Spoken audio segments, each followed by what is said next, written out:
So, should you get paid for a press trip? Is that a thing? Well, that's what we're going to talk about today. So, this is Kerwin, and I'm with Travel Blogger 101. And in keeping with this monetization series, today we're going to talk about press trips. Because press trips is a way for you to get, I guess, funding, kind of. So, first, let me explain what's a press trip. A press trip is a trip that's organized by a brand.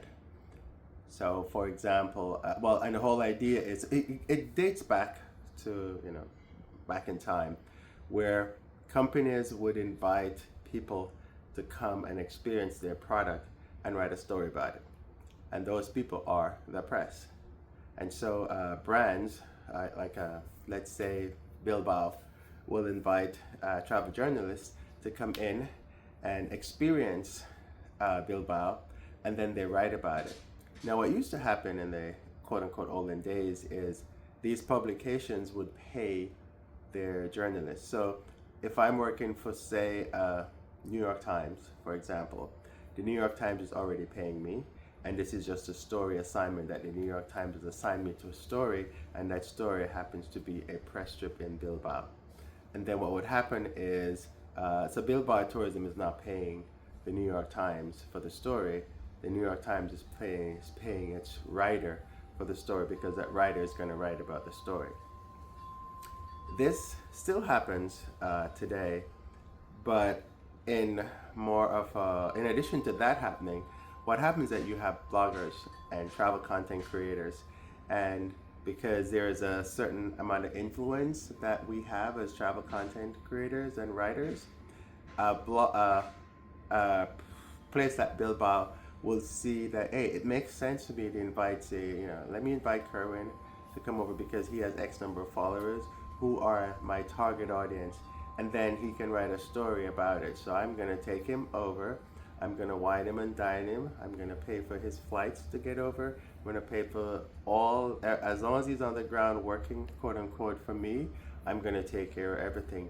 But you know what? I'm not going to pay him, because I normally don't pay writers to come to my city, which is how it used to be. However, though, some travel journalists and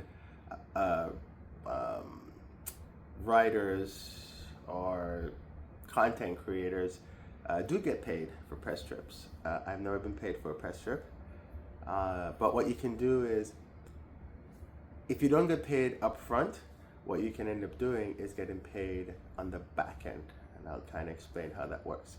So typically, let's start with you getting paid by the brand.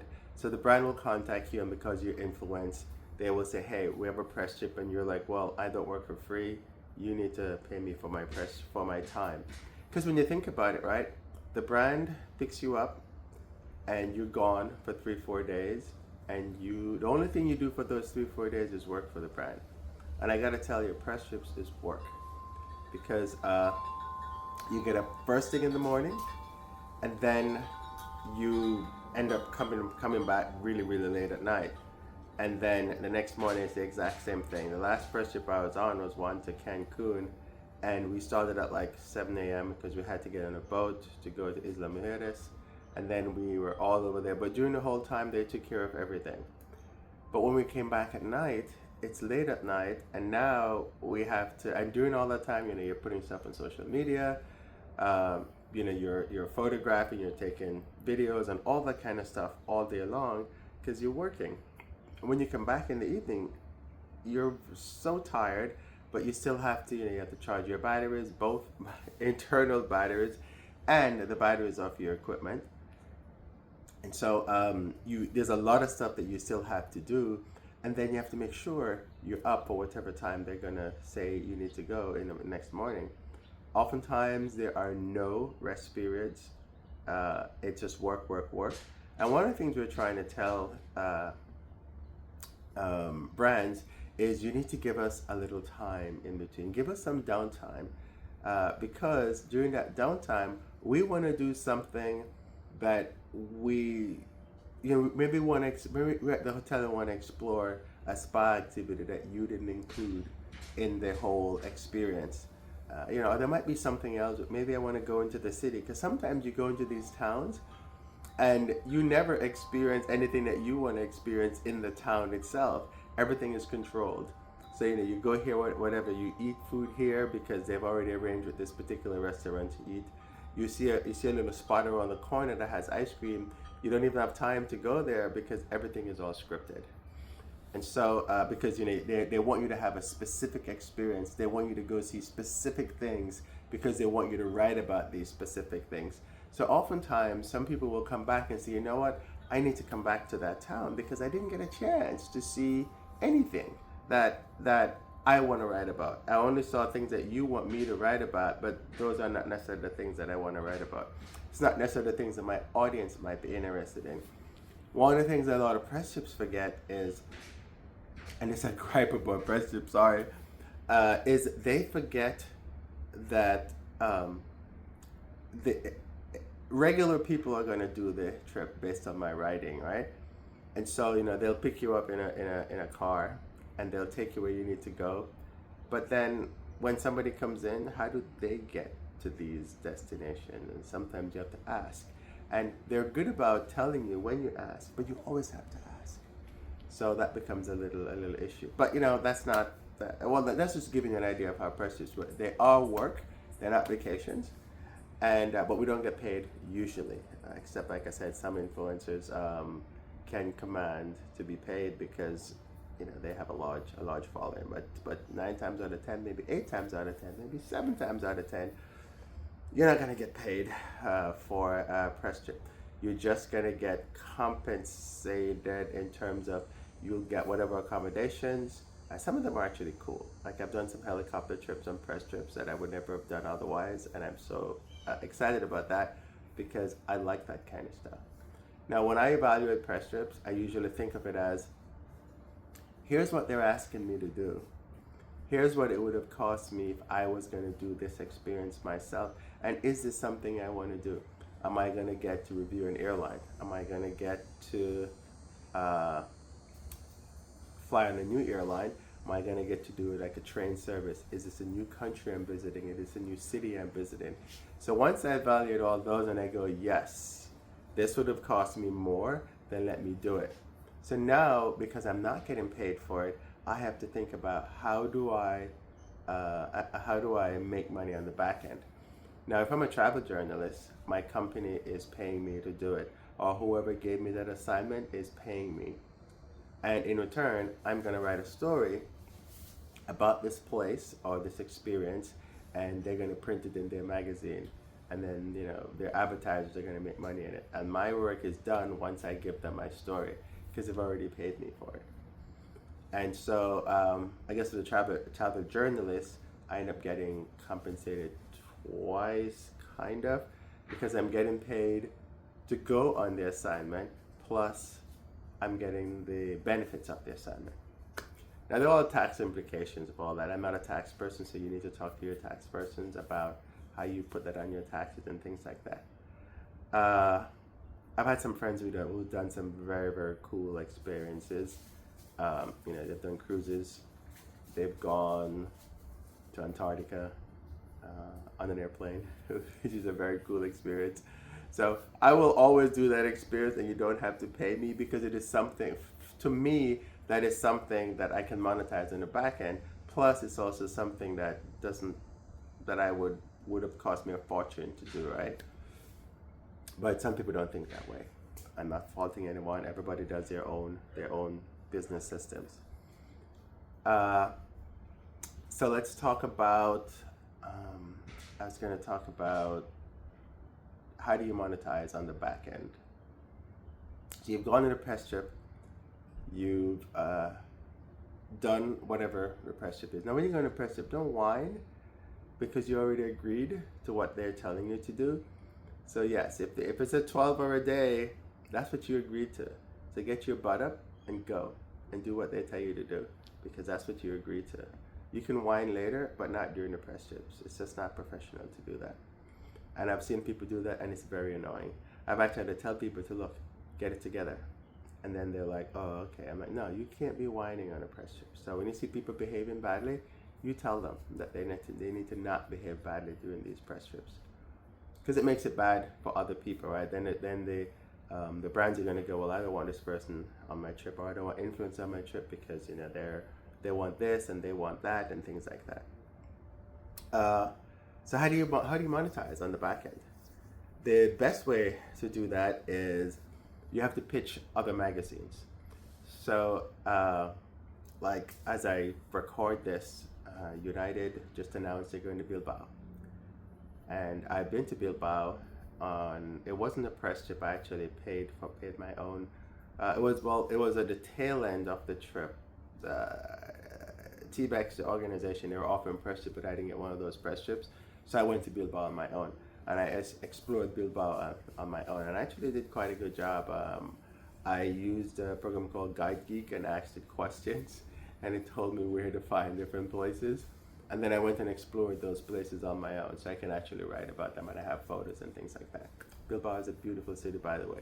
So now, since Bilbao is going to be in the top of Americans' minds, because normally the only thing most people don't know about Bilbao, because it's not one they like, it's not like a Paris or London or someplace like that, but it is a very nice city, and it also has a Guggenheim. And the Guggenheim is amazing, except when I went. Don't go on a Monday because the Guggenheim is closed on a Monday. And I got there on a Sunday, and I'm so silly. I didn't look at the schedules or anything. So I walked around, did stuff, ate, and I was really tired because I had just taken a day trip from Paris, which is another story. And then I get to Bilbao, and I'm so tired. And so all I did that day was I just went and had pizza, and the pizza was really good, by the way. It's Hawaiian pizza. I know Hawaiian is not a favorite of people, but that's my favorite pizza. And so I went, and the next day, I went walking, doing the tour I was talking about that I did using Guide Geek for Matador. And I get to the museum, and it's raining, and it's closed. And it's closed because it's a Monday. I was like, where is everybody? Why isn't everybody around here? It's a Monday, so it's closed. So just know that. But it's beautiful outside. I mean, I was able to walk around and did a whole bunch of other stuff. And there's other stuff you can do in Bilbao on a Monday, just not the Guggenheim. So now I have all this material that I have photos, I have the stories, and I can pitch magazines and say, hey, I can write a story about going to Bilbao from the U.S. since and now I can say, hey, United flies there nonstop from Newark, or will fly there nonstop from Newark starting next year. So that's something that you can do. It's not that you can't get to Bilbao any other way, because you can. Iberia flies into Bilbao, so you can if you fly One World, you can fly American from here to say Madrid, and then Madrid into Bilbao and Iberia, or you can go Houston, London, or the US to London, and then you can fly London to Bilbao on British Airways. Same thing with Star Alliance, you can go via Frankfurt, and if you're doing SkyTeam, you can go via Paris or Amsterdam on Air France or KLM. So there are different ways that you can get to Bilbao from the US. But you see where I'm going, right? I have all these story angles, and I could hit up these magazines and these newspapers. Now, newspapers are weird. Newspapers actually don't pay. There's a local paper here in Houston, and they're owned by one of the biggest publishing houses around, and they do not pay for stories. I'm like, you're a major newspaper. You get major advertising dollars. You charge people to read the content on your newspaper online, and you don't want to pay writers. I don't understand. But that's one of the things that you're going to come up against when you do that. The other thing, you could do social media posts on Bilbao, and I guess how you make money on that is you just get more subscribers. And then when you get more subscribers, you invite them to get to your email list. And then when they're on your email list, you have more people to promote to. and so you may get more clicks on whatever you're sending them, and then you may get more advertising dollars in your newsletter. So that's kind of how that trickles down from just that one post that you did. You may also be a guest on a podcast and talk about Bilbao because you've been to Bilbao, and then the podcast host may or may not pay you. Most podcasts, people don't pay you for those. They just, it's just you're doing it to promote your services, and so you could do the Bilbao story, and then you may get some subscribers from that to join your email list. And again, the same pattern happens once somebody joins your email list.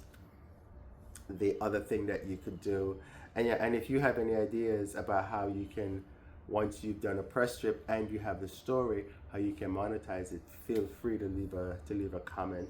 I'm just giving you ideas of how I do it on the back end, and how you can possibly do the same thing. But it really depends on, you write stories and you sell the stories as freelance. If you did photos, you can sell the photos. If you did videos, you can sell the videos. If there's something unique that you found in Bilbao, and Bilbao is such a really, really great city. I had such a good time there. Then you can write about that. There are some dingy parts of Bilbao, but every city has their own little dingy parts. So you can write a story about safety in these cities.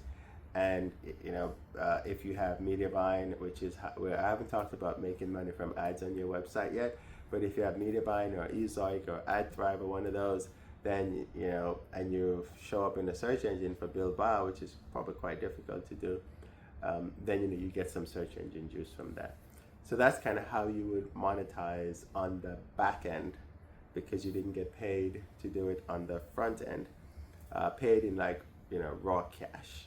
In my case, when I went to Bilbao, I flew Iberia, and so I got the points on Iberia. I am American Airlines flyer, and so I also got the points from Iberia because they're a member of One World, and so I put my number in there instead, which is something that, to me, that's dollars. It's not hard dollars, because I can't take that to the bank and say, hey, let me insert, I think it was 10,000 points when everything was added up to do the trip. And I also was able to do a trip report. I got a lot of, and then I put those trip reports on my YouTube channel. And I also got to do some videos and photos and things like that, which I use on my YouTube channel and also on my Instagram. So that's kind of is payment in kind. And I think about it, if I had done this trip on my own, how much would this have cost me? And then, but this is not to say that if you're a brand watching this, you shouldn't pay us to cover your brand, because we are working and we're working for you. And while we're there, while I was there and working, I couldn't do anything. Although I was speaking at the conference, I was there for the conference, and you just with time zone changes and things like that, you can't really do any other work when you're on a press trip, because you're committed to working for that brand. You have to charge your batteries, which is really a major thing. I have 3 or 4 devices, and when you're in different countries, the wattage is different. So because the wattage is different, it takes a longer time to charge anything, which is really weird. And so you'll have to bear that in mind. Bring extra plugs and chargers, because it is going to take you a little more time to charge things. That's about it that I have for press trips. I spoke about what is a press trip, give you an idea about that. Told you how to monetize, how the press trip actually works, how to monetize by your press trip on the back end if you don't get paid up front, or even if you get paid up front. And hopefully, if there are people who are watching this and have monetized their press trip, they can give some ideas. And I know a bunch of people who have monetized their press trips, so I'm going to see if I can have them maybe do an interview or something with them and just get an idea of how they negotiated it. When you have a lot of followers and clout, quote unquote, you can actually, I'm sorry, I'm outside and there's a little thing flying around. You can actually monetize a little better, and you can negotiate a little better when you don't have any clout. You just have to say, okay, great. You look at the press trip as an opportunity to get content, and then you can take that content and you monetize on the back end. That's pretty much how you do it. So like, subscribe, share, and I hope this was useful. And you know, next time a press trip comes across your desk, don't blatantly go, nope, I am not doing it, like I see some people do online, and they just, you know, get all, you know, weird about it. Think about how it can help you, and maybe if you can't do it, maybe you can pass it on to someone. And brands, do not take advantage of us by giving us these press trips and expect us to take them. One of the things that press trips are weird about, just to close this out, is you'll never give us transportation to get from our home to the airport to start the job, and that is a key part of it. I mean, when you do a press trip, it shouldn't cost me anything because it's your trip. So you should pay. You should consider, okay, you're gonna take an Uber, or you're gonna take, you know, or whatever the form of transportation is to get to and from the airport to my house or wherever I am. That is something that you should take care of. Oftentimes we push back and we say, are you gonna take care of that? And you say no. And it's like, seriously, why would you not pay for me to get to work? I mean, I'm working for you. This is contracted, you know. So things like that, which doesn't really make any sense. Sometimes press trips comes through a brand directly, or sometimes it comes through a PR agency. And the PR agents, sometimes they're really good about covering these expenses, but some PR agencies just don't, which is really annoying. But that's all I have. Let me know what you think, and if you're, you know, how do you monetize your trips, your press trips when they do come along, and let me know. This is Kerwin with Travel Blogger 101. Have a great trip, and hopefully your next press trip will be very good. We'll talk soon.